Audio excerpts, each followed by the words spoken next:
Good morning, dear student. This is our second part of the lesson Electoral Politics, where we will start our new topic, and that is what makes an election democratic. Means ऐसी कौन सी बातें हैं जिससे हमारे जो Indian elections होते हैं वह डेमोक्रेटिक वे के साथ होंगे, मतलब जिसमें सभी लोगों को एक इलेक्शन में वोटिंग का राइट मिलेगा, अच्छी बातें होगी और इक्वलिटी के साथ इलेक्शन सक्सेसफुल होंगे। Elections can be held in many ways. All democratic countries hold elections. तो अलग अलग प्रकार से इलेक्शंस होते हैं और जितने भी डेमोक्रेटिक कंट्रीज़ है विश्व में वहाँ सभी जगह पर इलेक्शंस होते हैं। But most non democratic countries also hold some kind of elections. लेकिन विश्व में जो कुछ नॉन डेमोक्रेटिक कंट्रीज़ है जहाँ डेमोक्रेसी नहीं है, मिलिट्री पावर है या मोनार्चियल पावर है, वहाँ भी इलेक्शंस कुछ मात्रा में होते हैं। How do we distinguish democratic elections from any other elections? तो आप ये फ़र्क कैसे करेंगे कि these are democratic elections and these are non democratic elections? We have discussed this question briefly in chapter 2, जो हमारा सेकंड लेसन है इस डेमोक्रेटिक पॉलिटिक्स का, जिसका नाम है what is democracy, why democracy. उसमें हमने देखा है कि जो भी इलेक्शंस होते हैं नॉन डेमोक्रेटिक कंट्री में वो कैसे होते हैं। We discussed many examples of countries where elections are held but they can't really be called democratic elections. हमने ऐसे भी कंट्री देखे हैं जिसमें इलेक्शंस तो होते हैं but they are known as non democratic elections. मतलब नाम के लिए इलेक्शंस होते हैं बट वहाँ पर रियल में वहाँ डेमोक्रेटिक इलेक्शंस नहीं बोला जाता उनको। Let us recall what we learned there and start with a simple list of the minimum conditions of democratic elections. तो अब हम देखने वाले हैं कि what is the minimum conditions of democratic elections। मतलब अगर हमको लगता है कि डेमोक्रेटिक इलेक्शन होने चाहिए तो उसके फीचर्स क्या होते हैं, कौन सी ऐसी बातें as a voter as a government हमने अपनानी चाहिए जिससे हमारे देश में और पर्टिकुलर जगह पर जहाँ इलेक्शंस होंगे वहाँ डेमोक्रेटिक इलेक्शंस होते हैं। First, everyone should be able to choose. पहली बात तो सबको वोटिंग का राइट मिलना चाहिए जिससे वह किसी कैंडिडेट को चुन सके। This mean that everyone should have one vote and every vote should have equal value. मतलब अगर आपको किसी पार्टी के कैंडिडेट को चुनना है तो वो आपको राइट मिलना चाहिए, नहीं तो फिर कुछ जातियों को राइट मिलेगा किसी को नहीं मिलेगा, तो इससे डेमोक्रेटिक इलेक्शंस नहीं होते हैं। और सभी को वोटिंग का right, one person vote one vote होना चाहिए, नहीं तो कोई बोलेंगे कि we are too much rich और we are having relationship with a political background, तो हमको दो वोटिंग और आपको एक वोट, ऐसा नहीं चलेगा। तब हम बोलेंगे कि those elections are not democratic elections. Democratic election के लिए every person, whether it will be a actor और अ पॉलिटिकल लीडर और पॉलिटिकल लीडर्स रिलेटिव्स, जो भी हो, रिच हो या पुअर हो, whether it will having political background या फिर पुअर बैकग्राउंड, सभी को वन पर्सन वन वोट का अधिकार होना चाहिए।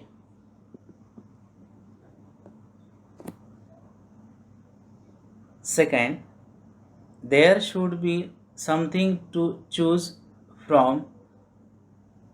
मतलब ऐसा कुछ एक सिस्टम चाहिए कि लोग किसी को ना किसी को चुन सके। Parties and candidate should be free to contest elections and should offer some real choice to the voters. जो पार्टियां होती है अलग अलग और कैंडिडेट्स होते हैं उस पार्टियों के जो इलेक्शन में खड़े होते हैं, should free to contest elections and should offer some real choice to the voters. मतलब कैंडिडेट को अलग अलग पार्टी के ज़रिए इलेक्शन में खड़े रहने का अधिकार मिलना चाहिए, और जो भी उनको अधिकार मिलता है तो उन्होंने एक रियल चॉइस, मतलब अगर कोई पार्टी उनको अपना कैंडिडेट बनाती है तो जीतने के बाद उन्होंने एक अच्छा कार्य करना चाहिए. Third, the choice should be offered at regular intervals. Elections must be held regularly after every few years. अब ये जो चॉइस मिलेगा वो कैंडिडेट को, वो आफ्टर एवरी फ्यू ईयर्स, मतलब elections must be held regularly after every few years. मतलब एक पर्टिकुलर पीरियड होना चाहिए, जैसे कि हमारे इंडिया में है लेजिस्लेटिव असेंबली के इलेक्शंस हो या फिर लोकसभा के इलेक्शंस हो. The candidate get minimum the period of 5 years. अगर ये ना होता तो क्या होता फिर, अगर एक ही कैंडिडेट 10-10 साल, 20-20 साल, 25-25 साल अगर काम करता एज ए MLA या एज ए MP, तो क्या होता, अगर किसी वोटर को, किसी कॉन्स्टिट्यूंसी के वोटर को वो कैंडिडेट अच्छा नहीं लगता तो उसको ही हमको सहन करना पड़ता या एडजस्ट करना पड़ता. इसलिए there is a time limit that is for 5 years, ताकि अगर कैंडिडेट हमको कुछ दिनों के बाद ख़राब लगे तो हमको उसे बदलने का अधिकार होना चाहिए. Next, fourth, the candidate preferred by the people should get elected. अब जो कैंडिडेट को लोग प्रिफर करते हैं that should be get elected. मतलब जो भी कॉन्स्टिट्यूंसी में वो कैंडिडेट खड़ा रहेगा उसको ज़्यादा से ज़्यादा वोट मिलने चाहिए, वो चुनकर आना चाहिए. Now see student, this is a topic that we are understanding what should be a minimum criteria for a democratic elections. मतलब डेमोक्रेटिक इलेक्शन होने के लिए क्या एटमोसफियर होना चाहिए. Question can come, how we can bring elections in a democratic way. अगर election democratic वे के साथ होने चाहिए ऐसा अगर हमको लगता है तो उसमें हमने कौन सी बातों को ध्यान रखना चाहिए. Fifth, election should be conducted in a free and fair manner where people can choose as they really wish. अब इम्पोर्टेंट बात इसमें दी है, election should be conducted in a free and fair manner. मतलब फ्रीनेस के साथ, fairly, मतलब without having any corruptions और प्रॉब्लम, जहाँ पर people can choose as they really wish. जिस कैंडिडेट को वो चाहते हैं, जिसको वो चुनना चाहते हैं, उनको वह चुन सके. These might look like very simple and easy conditions, but there are many countries where these are not fulfilled. अब ये देखने के लिए तो सिंपल दिखता है, लेकिन ऐसे बहुत से कंट्री है जहाँ पर ये बातें नहीं मानते. जैसे हमने पाकिस्तान का एग्जाम्पल देखा था at the time of general Pervez Musharraf. In this chapter we will apply these conditions to the elections held in our own country to see if we can call these democratic elections. तो ये chapter में हम देखने वाले हैं कि really जो भी हमारे लेजिस्लेटिव असेंबली हो या पार्लियामेंट्री के इलेक्शंस हो उसमें हम ये बातों को मानते हैं या नहीं. Now next topic we will understand, that is it good to have a political competition. Is it good to have political competitions? ये टॉपिक में हम देखेंगे क्या पॉलिटिकल कॉम्पिटिशन्स होना अच्छी बात है क्या. Now you should understand what is mean by political competitions. अब क्या होता है, take the example of Morbi district. अब when there will be elections for legislative assembly of Gujarat state, तो Morbi this constituency will be also known as legislative council.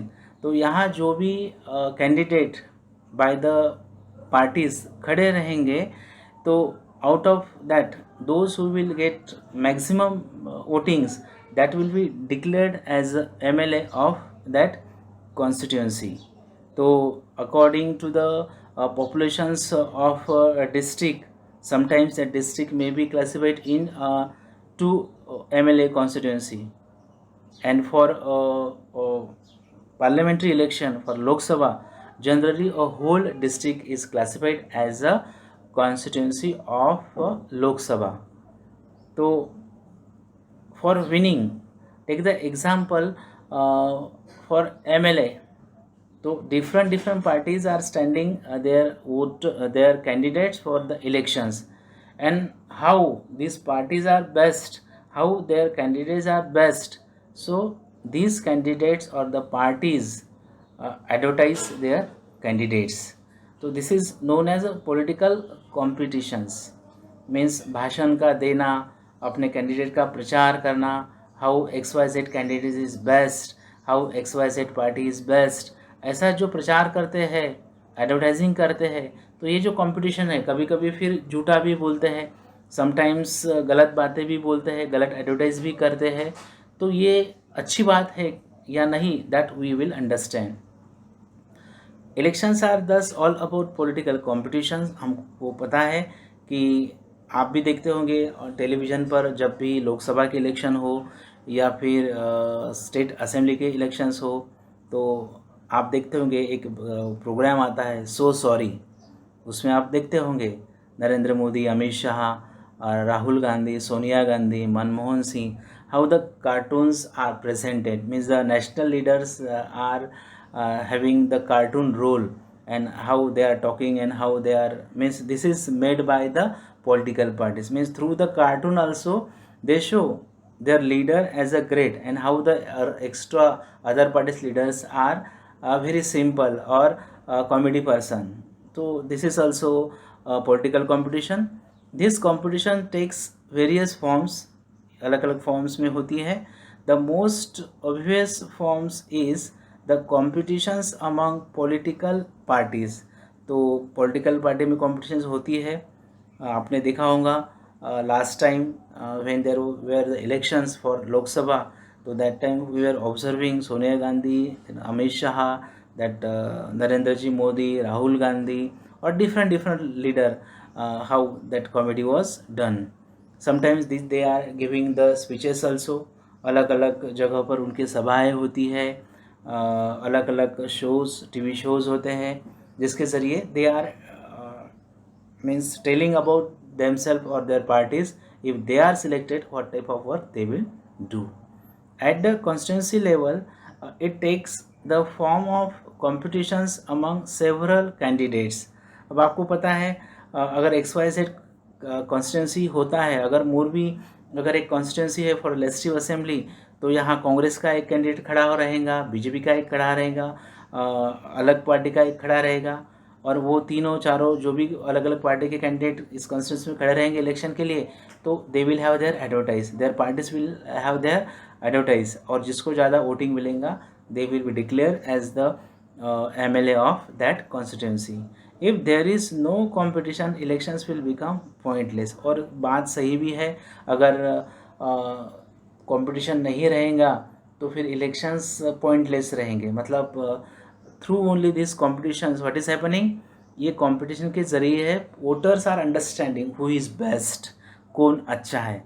क्योंकि ये जो advertise करते हैं by the cartoons, by the speeches, अलग अलग सभाएँ होती है, शोज़ होते हैं, इनके ज़रिए common people can understand which party is best, which parties leaders are good speaker. इससे हमको पता चलता है. But is it good to have political competitions, लेकिन क्या पॉलिटिकल कॉम्पिटिशन होना अच्छी बात है? That we will understand clearly. And electoral competition has many demerits. अभी इलेक्ट्रल जो कॉम्पिटिशन होती है उसके डीमेरिट्स ज़्यादा होते हैं, मतलब गलत बातें भी बहुत होते हैं. Question can come in examination, question can be asked what are the demerits of electoral competitions. जो भी competition होते हैं इलेक्शन के समय, उसके demerits क्या होते हैं? It creates a sense of disunity and factionalism in every locality. तो इस electoral competition क्या होता है? अपने अपने एरिया में डिसयूनिटी, लोगों में अविश्वास और यूनिटी नहीं बनती है, झगड़े होते हैं. हम देखते हैं कभी कभी कोई 2-3 पार्टियों के जब वॉलेंटियर एक साथ आते हैं तो एक दूसरे को मारते हैं, खुर्चियाँ तोड़ते हैं. You would have heard of people complaining party politics in your locality. आपने देखा होगा लोग कभी कभी बोलते हैं कि हमारे एरिया में पार्टी पॉलिटिक्स है, मतलब ये पार्टी के मेंबर हमारा काम होने नहीं देते, कोई पार्टी के मेंबर अगर करते हैं तो दूसरे उस काम को होने नहीं देते। Different political parties and leaders often level allegations against one another. हमने देखा है एक पार्टी दूसरे पार्टी को गालियाँ देती है। नाउ ऑन टेलीविजन ऑल्सो, अलग अलग जो भी शोज़ होते हैं टीवी शोज़ में हम आप देखते हैं, जो भी प्रवक्ता होते हैं अलग अलग party, take the example of वो बीजेपी के पार्टी के एक प्रवक्ता है जिनका नाम है संबित पात्रा, और अलग अलग पार्टियों के जो भी प्रवक्ता होते हैं वो टेलीविज़न पर आते हैं, and how they are talking about their party and how they are criticizing on other parties, तो हम पूरा देख लेते हैं। Parties and candidates often use dirty tricks to win elections. Parties and candidates, तो जो भी पार्टियां होती है और कैंडिडेट्स होती है वो डर्टी ट्रिक्स का इस्तेमाल करते हैं इलेक्शन जीतने के लिए। हमने देखा है समटाइम्स कोई पार्टियां किसी वॉलेंटियर को बोलते हैं कि किसी लीडर को कान के नीचे लगाओ, मारो, या फिर हम देखते हैं last time also we observe some great leaders जिनके बॉडी पर स्याही फेंकते हैं या कभी कभी कीचड़ भी फेंकते हैं, that we saw. Partisan candidates often use dirty tricks to win elections.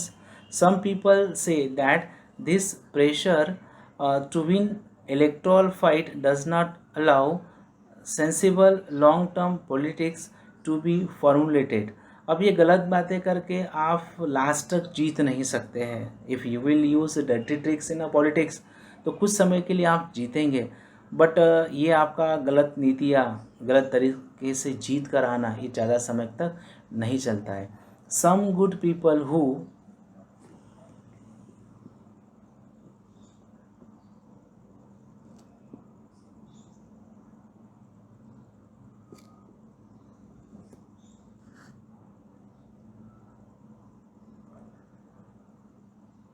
who may wish to serve the country do not enter this arena।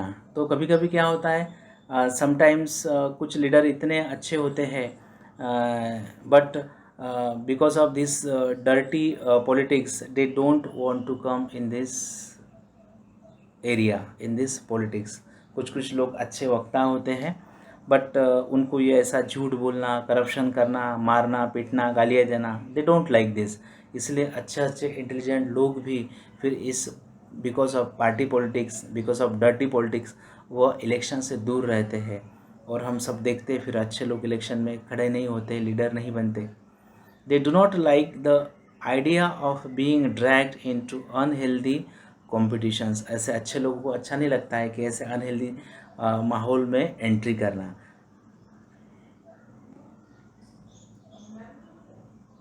और constitutions makers were aware of these problems. अब हमारी राज्य घटना बनाने वाले जो लोग थे, जैसे डॉक्टर बाबा साहेब अम्बेडकर हो, डॉक्टर राजेंद्र जी प्रसाद हो, उनको पता था कि इंडियन पॉलिटिक्स में ऐसा हो सकता है। Yet they opted for free competitions in elections as a way to select our future leaders। उन्होंने ये बनाया था कि भाई there should be a free competitions in elections, election में फ्री कॉम्पिटिशन होना चाहिए। They did so because this system works better in the long run. उनको लगता था कि ये ज़्यादा समय तक काम करेंगे अच्छे से। In an ideal world, all political leaders know what is good for the people and are motivated only by a desire to serve them। अब लीडर को पता होता है कि लोगों को क्या चाहिए, कौन सा अच्छा कार्य करने से लोग खुश होंगे। Political competitions is not necessary in such an ideal world, but that is not what happens in real life। Political competition is not necessary in such an ideal world। अब ये जो पॉलिटिकल कंपटीशन होता है इसकी देखा जाए तो कुछ ज़रूरत नहीं होती है, बट फिर भी people are using dirty tricks to win the election, but that is not what happens in a real life। Political leaders all over the world, like all other professional, are motivated by a desire to advance their political careers. अपना political career बचाने के लिए वो हमेशा डरे हुए रहते हैं. Always they are busy to set their careers in politics. They want to remain in power or get power and position for themselves. Political leader जो भी होते हैं वो हमेशा चाहते हैं कि वो हमेशा पावर में रहे, लोग उनको पहचाने, इसलिए ऑलवेज वो कुछ ना कुछ अच्छा हो या बुरा हो करते रहते हैं. They may wish to serve the people as well, but it is risky to depend entirely on their sense of duty. But it is they may wish to serve the people. लोगों को help करने की उनकी इच्छा होती है as well, but it is risky to depend entirely on their sense of duty. लेकिन वो रिस्की होता है हमेशा ये रहना. Besides, even when they wish to serve the people, they may not know what is required to do so, or their ideas may not match what the people really want. अब कभी कभी ऐसा होता है कि what the people want that don't know to the leader. लोगों को कौन सी चीज़ें चाहिए, लोगों को कौन सी पॉलिसी चाहिए, ये बारे में एमएलएस को एमपीज़ को पता नहीं होता है, फिर भी वो एज अ एमएलए और एमपी काम करते हैं. How do we deal with this real life situation. अब हम ये रियलिटी के साथ कैसे डील करेंगे. One way is to try and improve the knowledge and character of political leaders. अगर ये सिचुएशन बदलनी चाहिए तो हमने क्या करना चाहिए.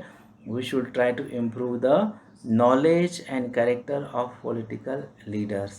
मतलब नॉलेज बढ़ना चाहिए पॉलिटिकल लीडर का. अपने कॉन्स्टिट्यूंसी के लोगों के लिए कौन सी पॉलिसी चाहिए, कौन सा काम करना चाहिए, इसका जानकारी एमएलएस को या एमपीज़ को होना चाहिए और उनका कैरेक्टर भी अच्छा होना चाहिए. नहीं तो we are observing, we read in newspaper, we observe on televisions how some MLAs, some member of parliament are connected with criminal connectivity, criminal background.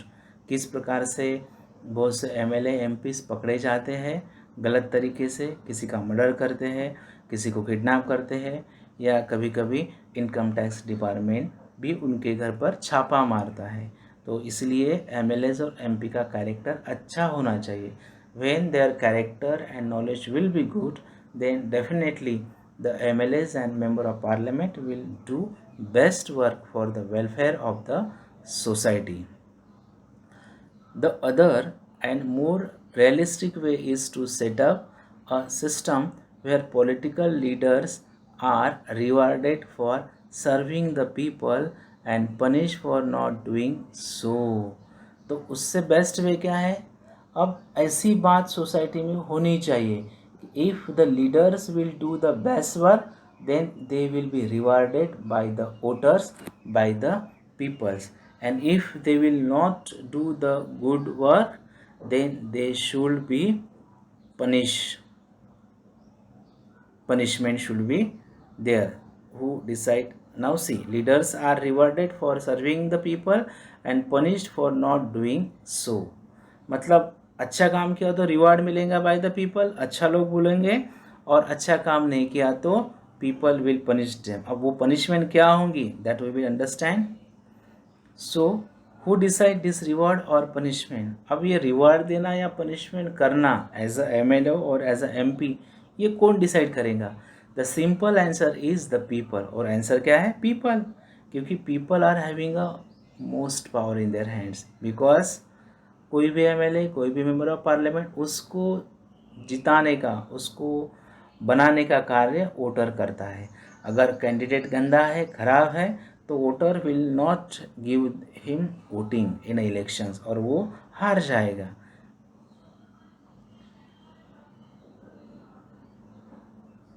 The simple answer is the people. This is what electoral competitions does. तो electoral competition यही काम करता है. Regular electoral competition provides incentives to political parties and leaders. They know that if they raise issues that people want to be raised, their popularity and chances of victory will increase in the next elections. इसलिए एक party दूसरे party के विरुद्ध आरोप करती है, मतलब अपन कितने अच्छे हैं और अगली पार्टी नेक्स्ट पार्टी कैसी करप्टेड है, यह दिखाने के लिए पहली पार्टी दूसरे पार्टी के खिलाफ कुछ आरोप करती है। कभी कभी वो आरोप सत्य भी होते हैं और कभी कभी वो आरोप झूठे भी होते हैं। But if they fail to satisfy the voters with their work, they will not be able to win again. लेकिन कोई भी एमएलए और कोई भी मेंबर ऑफ पार्लियामेंट लोगों को सेटिस्फाई नहीं करेंगे, लोगों का काम अच्छे से नहीं करेंगे, तो definitely voter will not elect those MLAs और एमपीज इन नेक्स्ट इलेक्शंस। तो this is the advantage of electoral competition. So if a political party is motivated only by desire to be in power, even then it will be forced to serve the people. अगर इसी प्रकार से कोई party ये इच्छा करती है कि they should be in power, this is a bit like the way market works. तो ये एक प्रकार से मार्केट जैसा ही होगा फिर। Even if a shopkeeper is interested only in his profit, he is forced to give good service to the customers. अगर कोई दुकानदार चाहता है कि उसके दुकान में ज़्यादा कस्टमर्स आए और उसको ज़्यादा प्रॉफिट हो, तो आपको पता है द बिहेवियर ऑफ ओनर और a shopkeeper should be very good with the customer. Same is the case of MLAs और member of parliament with the voters. क्योंकि आजकल के जो वोटर है they are knowledgeable, they are educated, वो newspaper पढ़ते हैं, टेलीविज़न को देखते हैं, और अगर झूठा कौन है सच्चा कौन है they all know. If he does not, the customer will go to some other shop. Example ले लो, आप किसी शॉप पर जाते हैं एज ए स्टूडेंट नोटबुक लेने के लिए या बुक्स लेने के लिए या स्टेशनरी लेने के लिए, और वहाँ का शॉपकीपर अगर रूडली बात करता है, ज़्यादा महंगी वो चीज़ें देता है, तो as a customer you compare the price of XYZ shop with other shop. तब अगर सही आपको लगा वही आप जाओगे। उसी प्रकार से कौन सा एमएलए, कौन से पार्टी का एमएलए या मेंबर ऑफ पार्लियामेंट कैसा है, उसका भी आइडियाज़ थ्रू द न्यूज़पेपर और televisions the voter is having. Similarly political competitions में cause divisions and some ugliness. Similarly, political competitions may cause divisions and some ugliness, but it finally helps to force political parties and leaders to serve the people.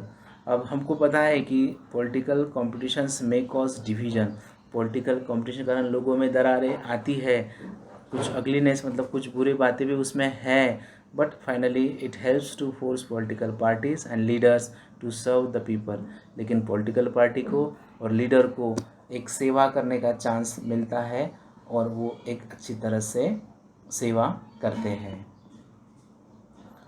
C this cartoon, यहाँ पर कुछ cartoon दिखाए गए हैं। See this cartoon, two people are here.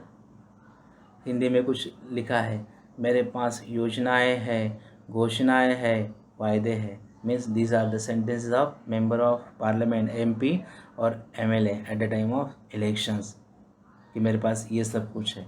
बाद में voter बोलता है मेरे पास वोट है, मतलब एज अ वोटर हमारे पास ज़्यादा पावर होता है। सामने वाला MLA या MP अगर इम्प्रॉपर है तो नेक्स्ट इलेक्शन में उसको घर पे बिठाना हमारे हाथ में है। वो अगर अच्छा है तो उसको जिता के लाना ये हमारे हाथ में है। Now next important topic we are going to understand, and that is what is our system of elections. What is our system of elections? Now coming to India as a democratic country, अब हम इसमें ये देखेंगे कि हमारा जो system है election का वो कैसा है।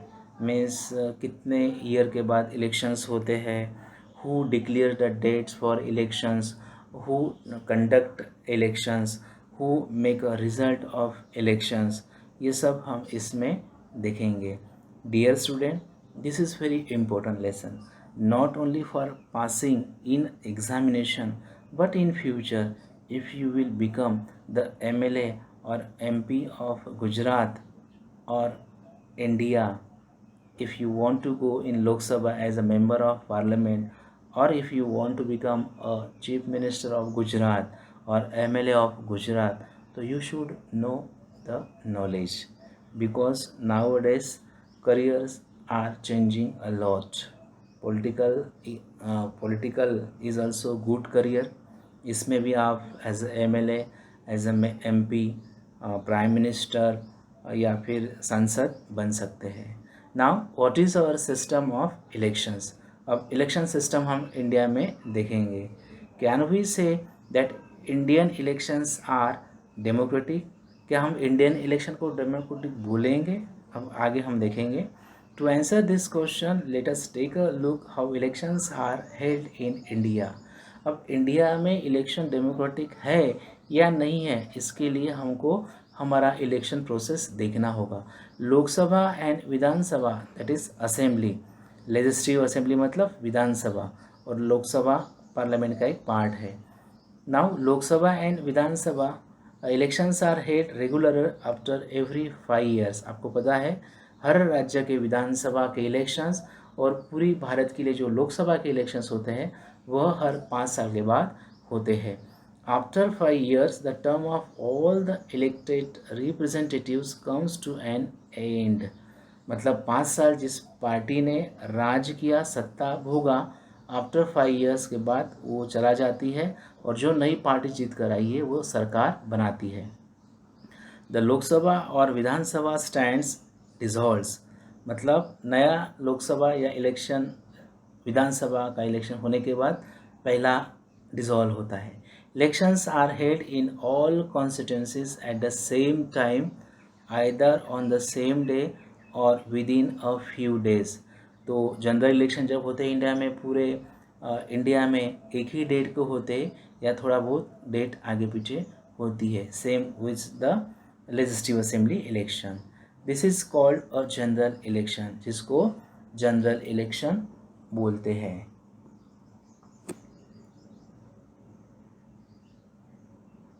Sometimes elections is held only for one constituency to fill the vacancy caused by death or resignations of a member. अब this is very important topic. कभी कभी क्या होता है, sometimes elections is held only for one constituency. कभी कभी एक ही कॉन्स्टिट्यूंसी के लिए, मतलब take the example of Gujarat state. तो गुजरात स्टेट में अगर मोरबी ले लो या फिर सोमनाथ ले लो, कोई कॉन्स्टिट्यूंसी होगी तो वहाँ एक ही सीट के लिए इलेक्शंस होगा उस कॉन्स्टिट्यूंसी के लिए. तो वो हो सकता है कि वहाँ का जो एमएलए होगा उसने रिज़ाइन दिया होगा अपने पद से, या फिर उसका डेथ हुआ होगा.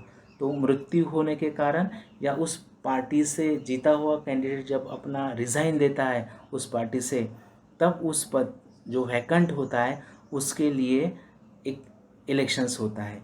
This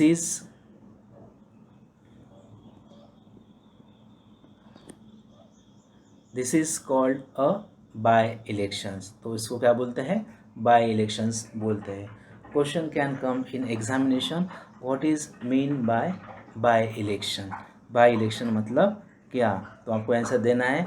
when in a particular constituency a leader may give a resignations of his post, or there may be a death of a candidate. So to fill that vacant post, when the elections will be conducted for that post, those will be known as by election. In this chapter we will focus on general election. अब ये पूरे chapter में हम general election क्या है उसके बारे में ही देखने वाले हैं. Now electoral constituencies. अब ये इलेक्टोरल कॉन्स्टिट्यूंसीज क्या होता है? अब कॉन्स्टिट्यूंसी मतलब क्या होता है? एक पर्टिकुलर एरिया होता है. मतलब for Lok Sabha elections a whole India is classified in different constituencies. उसी प्रकार से फॉर लेजिस्लेटिव असेंबली ऑल्सो हर राज्य को क्लासिफाइड करते हैं। अगर गुजरात में जब लेजिस्लेटिव असेंबली के इलेक्शंस होंगे तो whole Gujarat state will be classified in some constituencies, और उस हर कॉन्स्टिट्यूंसी से फिर अलग अलग पार्टी के कैंडिडेट खड़े रहेंगे इलेक्शन के लिए। उसी प्रकार से लोकसभा इलेक्शन के लिए पूरे इंडिया को अलग अलग कॉन्स्टिट्यूंसी में डिवाइड करते हैं और फिर उस कॉन्स्टिट्यूंसी से कैंडिडेट लोकसभा के लिए भेजे जाते हैं।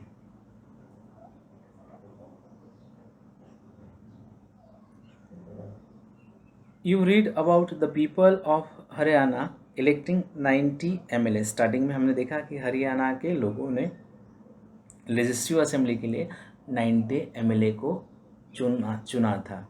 You may have wondered how they did that. तो आप सरप्राइज होंगे उन्होंने कैसे किया। Did every person in Haryana vote for all 90 MLA। क्या वो 90 MLA के लिए हर हिमाचल मतलब हरियाणा के लोगों ने वोटिंग किया था। You perhaps know that is not the case. ऐसा नहीं होता है। In our country we follow an area based system of representation.